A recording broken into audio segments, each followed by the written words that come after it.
This is more about life in the time of the coronavirus epidemic.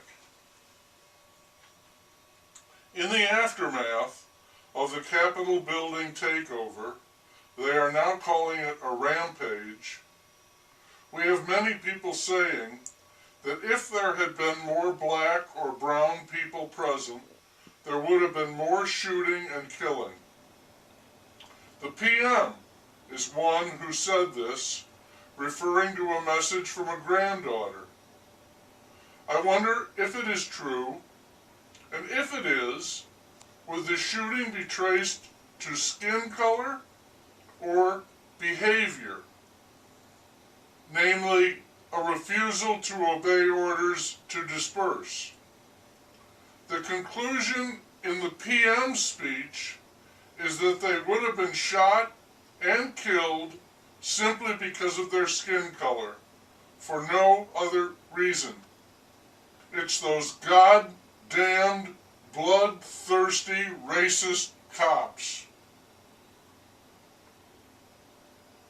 The trumpet has announced not that he will be leaving his office early, but that he will not attend the inauguration ceremony. That's no surprise, but it's a backhanded admission that, for whatever reason, he did not win the election. It is not, I don't think, an admission that he lost the election. A D.C. policeman died from injuries suffered during the occupation of the Capitol building. Ever wonder what it would take for someone to mourn the death of a police officer? One of those goddamn bloodthirsty racist cops? Here it is. Flags are at half-staff. He is being called a hero. The lady veteran who was shot and killed? Hey, that's what you get if you invade government property. Sedition. Shoot her. Democracy is getting crazier. In fact, I think it's picking up speed. The man who had his picture taken while he was putting his muddy boots up on Fancy Bulldozzi's desk was arrested on numerous charges. They weren't about to let him get away with that. Still, maybe he can send the photo out as a Christmas card this year. And Fancy Bulldozzi and some generals want to see to it that the trumpet does not have the codes necessary to approve a nuclear strike. They think he's dangerous. She says he is unstable and she's afraid he might start dropping bombs. Democracy.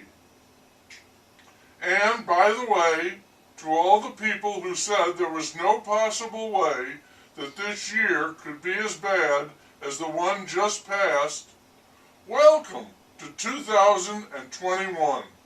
Be sure and do your part.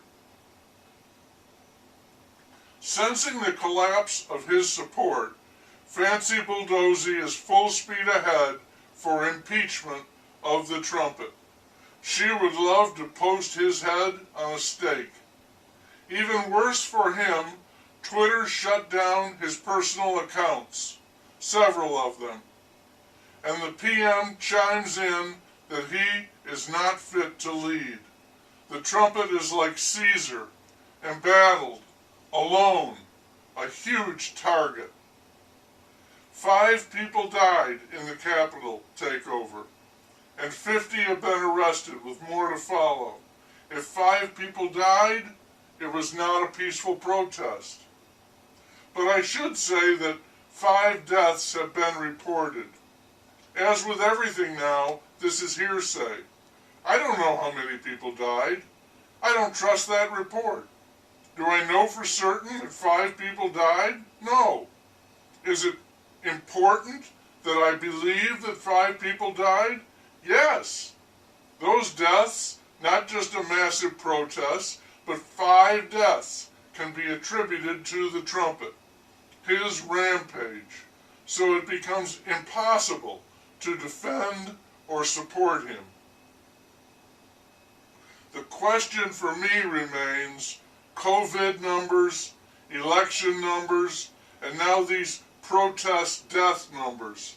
Are they the truth? I do not know for certain, but I do know things could get a lot worse, and in a hurry. The weekend was dominated on both Saturday and Sunday by pro football, 6 games. It came as a relief to me, a break from the constant, harsh, political chatter. The trumpet really is the shadow. He has darkened his name, and his opponents, for so long frustrated, now sense that he is vulnerable. They do not want him to fade out. They want to terminate him, to put a final period on his terrible run. They will do everything in their power to make him stand down. No one will support him. They will tear him to pieces if they can. And as they skewer him, they will call for unity and peace.